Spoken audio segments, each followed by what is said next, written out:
Welcome back dears. എന്തൊക്കെയുണ്ട് വിശേഷങ്ങൾ? എല്ലാവർക്കും സുഖമെന്ന് വിശ്വസിക്കുന്നു. അപ്പൊ നമ്മുടെ തണുപ്പൊക്കെ ഇവിടെ തുടങ്ങിയിട്ടുണ്ട് കേട്ടോ.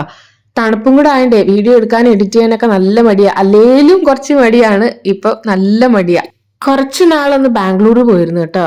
എന്നിട്ട് വന്നതാണ്. ആ വിശേഷമൊക്കെ ഞാൻ മെല്ലെ ഇടാം. ഞാൻ അവിടുത്തെ ഫുഡിന്റെ ഒക്കെ ഞാൻ ഷോർട്സ് ആക്കിയൊക്കെ കുറച്ച് ഇട്ടിട്ടുണ്ടായിരുന്നു. അപ്പോൾ ഇപ്പോൾ രാവിലെ സ്കൂളിൽ പോകാൻ അങ്കുവിന് എഴുന്നേൽക്കുന്ന ടൈമിൽ ഒരു 6 ഡിഗ്രി ഒക്കെയാണ്. പക്ഷെ നമുക്ക് അങ്ങനെ ഫീൽ ചെയ്യത്തില്ല. ഓയിൽ ഹീറ്റർ ഇങ്ങനെ ഇട്ടുകൊണ്ടേ ഇരിക്കുന്നതുകൊണ്ട് വലിയ ഫീൽ ചെയ്യത്തില്ല. വെള്ളം കുറച്ച് തണുപ്പ് ഒക്കെ ഉണ്ട്. രാവിലെ അവൻ്റെ ടിഫിൻ പൂരിയും കടലക്കറിയും വെള്ളമൊക്കെ സെറ്റ് ചെയ്ത് അവൻ റെഡിയായി ഇറങ്ങാൻ നിൽക്കുക കേട്ടോ. ഞാൻ നേരത്തെ പറഞ്ഞിട്ടുണ്ടല്ലോ, ഇവിടെയുള്ള പിള്ളേർക്ക് ഓൾമോസ്റ്റ് അങ്ങ് അഡ്ജസ്റ്റ് ആവും അവർ തണുപ്പിൽ. അവർക്ക് വലിയ പ്രശ്നം വരത്തില്ല. നമുക്കാണ് കുറച്ച് പ്രശ്നം വരുന്നത്. 8 മണിയായിട്ടും 6 ഡിഗ്രി തന്നെയാണ്. പക്ഷെ എനിക്ക് വലിയ പണ്ടത്തെ പോലെ അങ്ങനത്തെ തണുപ്പ് ഫീൽ ചെയ്യുന്നില്ല.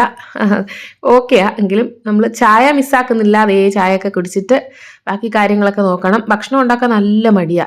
പിന്നെ ഒരു കാര്യമുണ്ട്, നമ്മൾ കിച്ചണിൽ നിൽക്കുമ്പോൾ ആ ചൂടൊക്കെ അടിക്കുമ്പോൾ നമുക്ക് എന്തോ ഒരു എനർജി കിട്ടും, ചെറിയൊരു ചൂടൊക്കെ വരുമ്പോൾ. പിന്നെ എവിടെയെങ്കിലും പോയി ഇരുന്ന് ഒന്ന് ചെറുതായിട്ട് എന്തെങ്കിലും ഒന്ന് പുതയ്ക്കുകയോ എന്തെങ്കിലും ചെയ്താൽ പിന്നെ എഴുന്നേക്കാനുള്ള മടിയാ പ്രശ്നം. ഭക്ഷണം നന്നായിട്ട് കഴിക്കുന്നുണ്ട്, അല്ലെങ്കിൽ നമുക്ക് പിടിച്ചിരിക്കാൻ പറ്റത്തില്ലേ ചൂടോടെ എന്തെങ്കിലുമൊക്കെ. അതായത് ഇതിപ്പോൾ അരിപ്പായസം ഉണ്ടാക്കിയത് ശർക്കര അരി തേങ്ങാപ്പാലും ഏലക്കയൊക്കെ ഇട്ടിട്ട് ഇതൊരു ഗ്ലാസ് കുടിക്കുമ്പോൾ ഒരു ആശ്വാസമാണ്, വയറും നിറഞ്ഞിരിക്കും. പിന്നെ ഈ സമയത്ത് ഈ വീടുകളിൽ ഉണ്ടാക്കുന്ന നെയ്യ് നമുക്ക് നമ്മുടെ പാലുകാർ ഒരുപാട് പേര് വന്ന് ചോദിക്കും കേട്ടോ. എനിക്കൊന്ന് കൂടുതൽ നെയ്യ് അവർക്ക് കിട്ടുന്നുണ്ട്. അപ്പോൾ ഞാൻ സാമ്പിൾ നെയ്യ് വാങ്ങിച്ചു വെച്ചിട്ടുണ്ട്. ഏതോ ഒരു ഫാമിൽ നിന്നുള്ള ഒരു സംഭവമാണ്. നമ്മുടെ ഇവിടെ ഫുഡൊക്കെ ഉണ്ടാക്കുന്ന ആ വീട്ടിലെ അവർ കൊടുത്തു വിട്ട് ഈ 3 നെയ്യിൽ ഏതെങ്കിലും വാങ്ങിച്ചോളാൻ പറഞ്ഞ്. 2 ടൈപ്പിൽ പശു നെയ്യുണ്ട്, പിന്നെ നമ്മുടെ എരുമയുടെ നെയ്യുണ്ട്. അപ്പോൾ ഞാൻ ഒരു ടൈപ്പിലെ പശു നെയ്യ് ഞാൻ സാമ്പിൾ എടുത്ത് ദോശ ഉണ്ടാക്കി നോക്കിയപ്പോൾ ഇഷ്ടപ്പെട്ട ഫ്ലേവർ ഞാൻ പറഞ്ഞു.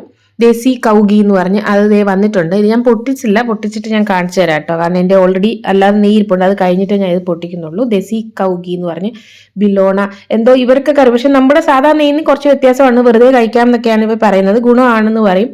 ഫാമിലാകുമ്പം അവർ ഉണ്ടാക്കുന്ന പ്യോർ ഗീ ആണ്. അപ്പോൾ അത് ഞാനൊരു കുപ്പി വാങ്ങിച്ചു വെച്ചിട്ടുണ്ട്. 1 ലിറ്ററാണ്. ഇരട്ടിയാട്ടോ പ്രൈസ് എന്ന് പറയുന്നത്. നമ്മുടെ സാധാരണ നെയ്യുടെ ഡബിൾ ആണ് ഇതിന്റെ പ്രൈസ് വരുന്നത്. എങ്കിൽ ഞാനങ്ങ് വാങ്ങിയിട്ടോ. ഈ സമയത്താണ് ഇത് ബെസ്റ്റ് വേണ്ടത്. നമ്മുടെ ഇവിടെ ടൗൺഷിപ്പിലെ ഗാർഡനിലുണ്ടായ ഓറഞ്ച് നാരങ്ങ അത് നമ്മുടെ ഗാർഡനേഴ്സ് കൊണ്ടുവരും കേട്ടോ. ഇത് തീരുന്നവരെ ഓരോ സ്റ്റോക്കായിട്ട് കൊണ്ടുവരും. ഇത് ഫസ്റ്റ് ട്രിപ്പാണ് കൊണ്ടുവന്നേ. അങ്കുവിന്റെ ട്യൂഷൻ ടീച്ചർ കൊടുത്തു വിട്ട ആട്ട ഹൽവയാ. ഈ സമയത്ത് ഇവരും നല്ല രീതിയിൽ ഇങ്ങനെയുള്ള ഫുഡൊക്കെ കഴിക്കുക. അപ്പൊ നമുക്ക് ഷെയർ ചെയ്ത് തരും. ഞാൻ നോർമലി ഇഡ്ഡലി സാമ്പാർ അങ്ങനെയുള്ള സാധനങ്ങളാണ് ഉണ്ടാക്കി കൊടുക്കാറ്. അപ്പൊ അവരിങ്ങനെ സ്വീറ്റ്സ് ഖീർ അപ്പൊ അവരുടെയും നമുക്ക് ടേസ്റ്റ് ചെയ്യാമല്ലോ. പിന്നെ രാജ്മ അവരുടെയൊക്കെ ഓത്തന്റിക് ടേസ്റ്റിൽ അവർ നമുക്ക് കൊണ്ടുവരും. പ്രത്യേകിച്ച് ഈ തണുപ്പ് സമയത്താണ് ഇവർ കൂടുതലും നമുക്ക് ഷെയർ ചെയ്യുന്നത്. കാരണം ഈ സമയത്താണ് ഇവർ കൂടുതൽ ഇങ്ങനെയുള്ള ഭക്ഷണം ഉണ്ടാക്കുന്നത്. ഞാൻ പറഞ്ഞല്ലോ, തണുപ്പത്ത് നന്നായിട്ട് ഭക്ഷണം കഴിക്കണം, എന്നാലും നമുക്കത് വിത്ത്സ്റ്റാൻഡ് ചെയ്ത് നിൽക്കാൻ പറ്റത്തുള്ളൂ. ലഞ്ച് ഞാൻ എനിക്ക് സ്വന്തമായിട്ട് നമ്മുടെ ടൗൺഷിപ്പിൽ ഇവിടുന്ന് വാങ്ങിച്ചു കേട്ടോ. എനിക്കെന്തോ വാങ്ങിക്കാൻ തോന്നി, ചൂടോടെ അവർ കൊണ്ടുവരുമല്ലോ. ചില സമയത്ത് നമുക്ക് ഇഷ്ടമല്ലേ. ഇപ്പം ഞാൻ കാണിച്ചിട്ടുണ്ടല്ലോ, ഇതുപോലെ ഡബയിലാണ് അവർ കൊണ്ടുവരുന്നത്. ഇതിനകത്ത് റൊട്ടിയും റൈസും കാണും. ജീര റൈസാണ്. അപ്പം റൈസ് ഞാൻ വേണ്ടാന്ന് പറഞ്ഞു. ഓൾറെഡി ഞാൻ റൈസ് വെച്ചിട്ടുണ്ടായിരുന്നു. റൊട്ടി അവർ എക്സ്ട്രാ 2 റൊട്ടിയും കൂടെ നമുക്ക് റൈസ് വേണ്ടാന്നുണ്ടെങ്കിൽ അത് വെക്കും. ഇത് ഫുൽക്കയാ അവർ പൊള്ളിച്ചെടുക്കുന്ന ടൈപ്പ്. പിന്നെ ഈ റെസിക്ക് ഇങ്ങനെ തേച്ചേക്കുക അതിനകത്ത്, അങ്ങനത്തെ ഉള്ളൊരു ടൈപ്പിലെ റൊട്ടിയാണ്. ഇതും ബാക്കി എക്സ്ട്രാ 2 റൊട്ടി. റൈസ് വേണ്ടല്ലോ നമുക്ക്. പിന്നെ ദാലാണിത്, ഇവരുടെ ടൈപ്പിലെ ദാല്. പിന്നെ ഉരുളക്കിഴങ്ങും ഉലുവ ഇലയും കൂടെ ചേർത്തിട്ട് ആലുമേത്തി എന്ന് പറയും. ഈ ഒരു വിൻ്റർ ടൈമിലെ ഫുഡാണ്.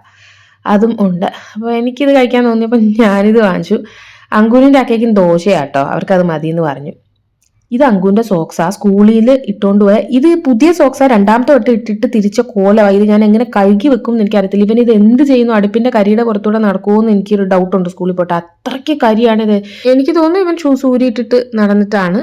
പിന്നെ ഈ മ്യൂസിക് ഡാൻസ് ക്ലാസ്സിലൊക്കെ അവർക്ക് ഷൂസ് ഊരിയിട്ടിട്ട് പോകണം, അപ്പോൾ വന്നയാന്നൊക്കെ അവൻ പറയുന്നത്. അപ്പോൾ ഇതായിരുന്നു നമ്മുടെ ആട്ട ഹൽവ കേട്ടോ. അത് നല്ല ടേസ്റ്റ്. ഇവർ ഈ ഗീ ഒക്കെ ചേർത്ത് ഉണ്ടാക്കുന്നതാണ്. ഞാൻ പറഞ്ഞല്ലോ, അങ്കുവിൻ്റെ ട്യൂഷൻ ടീച്ചർ ഇതിൻ്റെ ഒരു പാത്രം ഉണ്ടായിരുന്നത്. കുറച്ച് നമ്മൾ പുറത്ത് തന്നെ വെച്ചാൽ മതി, ഫ്രിഡ്ജിലൊന്നും വെക്കേണ്ട ആവശ്യമില്ല. കാരണം നല്ല തണുപ്പുണ്ട്. ഫ്രിഡ്ജിലെ തണുപ്പ് തന്നെ അതിലും കുറവാണ് നമുക്ക് പുറത്തെ ടെമ്പറേച്ചർ. നമ്മുടെ താഴത്തെ ഫ്രീസറിൻ്റെ അല്ല, താഴത്തെ ആ ഒരു ഫ്രിഡ്ജിൻ്റെ തണുപ്പുണ്ടല്ലോ, ആ ഒരു ടെമ്പറേച്ചറാണ് ഇപ്പം നമുക്ക് നമ്മുടെ വീട്ടിലുള്ളത്. അപ്പം നമുക്കൊന്നും ഫ്രിഡ്ജിൽ വെച്ചില്ലെങ്കിലും കുഴപ്പമില്ല. കാരണം ഓൾമോസ്റ്റ് സെയിം ടെമ്പറേച്ചർ തന്നെ ആയിരിക്കും. തുണി പിന്നെ ഞാൻ പുറത്തിട്ടിട്ട് വെയിൽ ഇടയ്ക്ക് വരുമെങ്കിലും അത് ഒന്ന് ഡ്രൈ ആക്കി ഇട്ടോ. ഹ്യൂമിഡിറ്റി കുറവാണ്ട്. അത് പിന്നെ ഞാൻ അവൻ്റെ യൂണിഫോം ഒക്കെ ഇങ്ങനെയാണ് ഉണക്കുന്നത്. കണ്ടോ, ഈ ഓയിൽ ഹീറ്ററിൻ്റെ സൈഡിലോട്ട് ഇങ്ങനെ കസേരയിലൊക്കെ ഇടും. ഉണങ്ങിയതായത് അപ്പോൾ ഒരു ചൂട് കിട്ടുമല്ലോ, പിന്നെ അങ്ങ് മടക്കി വെക്കും.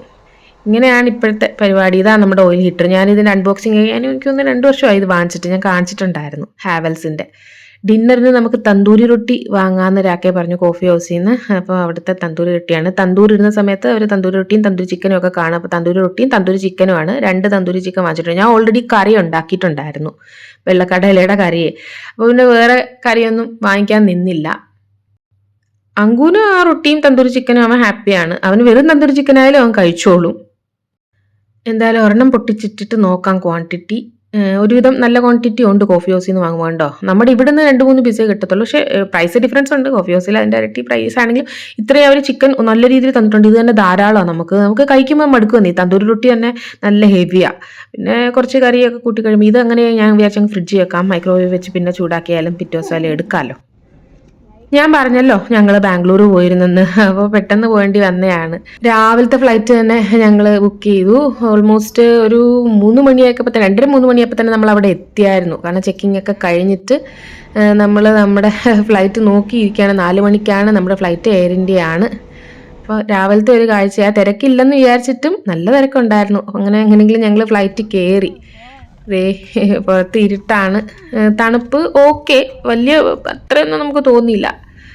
അങ്ങനെ എങ്ങനെയെങ്കിലും എടുത്ത് നമ്മൾ ഓൾമോസ്റ്റ് ഒരു 7:20 ബാംഗ്ലൂർ എത്തുമെന്നാണ്. അപ്പം നമ്മുടെ ഫ്ലൈറ്റിനകത്തിരുന്ന് താഴെ ഡൽഹിയുടെ ഒരു കാഴ്ചകളാണ്, ലൈറ്റും കാര്യങ്ങളും. ഉണർന്ന് വരുന്ന ഡൽഹി. ഞാൻ പറഞ്ഞില്ല 4 മണിക്കായിരുന്നു. ഉണർന്നല്ല, നല്ലതായിട്ട് ഉറങ്ങുക. കാരണം തണുപ്പായിട്ട് എല്ലാവരും സുഖമായിട്ട് ഉറങ്ങുന്ന സമയമാണ്. അപ്പം നമ്മുടെ ഫുഡ് ഞാൻ മാത്രമേ വാങ്ങിച്ചുള്ളൂ. ഒരെണ്ണേ വാങ്ങിച്ചുള്ളൂ കേട്ടോ. എയർ ഇന്ത്യയിൽ നമുക്ക് ഫുഡ് അതിൻ്റെ കൂടെ ഉണ്ട്. പക്ഷെ ഒറ്റ ഒരു പീസ്, കാരണം അങ്കൂനും രാക്കയ്ക്കും വേണ്ടാന്ന് പറഞ്ഞു. ഞാൻ ഒരെണ്ണം വാങ്ങി വെച്ചു.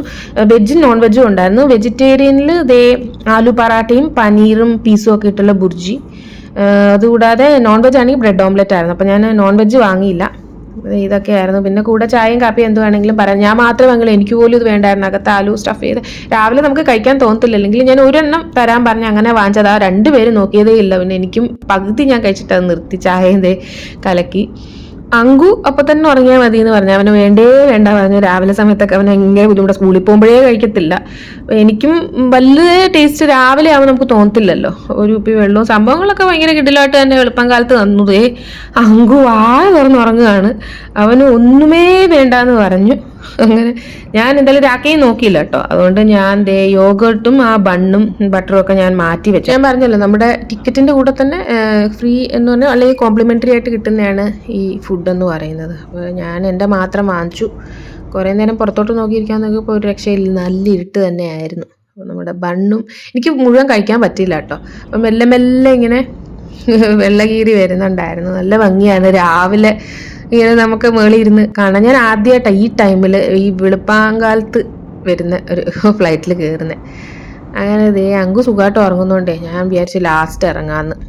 ഇങ്ങനെ ലാൻഡ് ചെയ്തു. അവനെ ഒരു തരത്തിലും എഴുന്നേൽപ്പിക്കാൻ പറ്റിയില്ല. അവൻ അങ്ങനെ കിടന്നുറങ്ങും. അത് രാക്കയും കൂർക്കൊക്കെ സൈഡിൽ നിന്ന് വലിക്കുന്നുണ്ടായിരുന്നു. അവൻ്റെ ആ എന്താ പറയുക ഹുഡിയൊക്കെ മുഖത്തോട്ടിട്ടിട്ടാണ് വെളിച്ചം വന്നപ്പോൾ അവൻ ഉറങ്ങാൻ തുടങ്ങിയത്. അപ്പോൾ നമ്മുടെ ബാംഗ്ലൂർ എയർപോർട്ടിൽ എത്തിയിട്ടുണ്ട്. കാമൻ ക്വയറ്റായിരുന്നു. അപ്പോൾ അങ്കു മെല്ലെ പോകുന്നുണ്ട്, രാക്കയും ഫ്രണ്ടിൽ പോകുന്നുണ്ട്. ഞാൻ മെല്ലെ വീഡിയോ ഒക്കെ എടുത്ത് എനിക്ക് അത്ര ഉറക്കമൊന്നും വന്നില്ല കേട്ടോ. ഞാൻ ഉറങ്ങിയതും ഇല്ല. ബാംഗ്ലൂർ എയർപോർട്ട് കാണാൻ നല്ല ഭംഗി കേട്ടോ. അപ്പോൾ കൂടുതൽ വിശേഷങ്ങളും കാര്യങ്ങളുമായിട്ട് ഞാൻ അടുത്ത വ്ളോഗിൽ വരാം. ഇന്ന് കുറച്ച് ലെങ്തി ആയല്ലേ. ഒത്തിരി സ്നേഹത്തോടെ താങ്ക് യു ഡിയേഴ്സ്.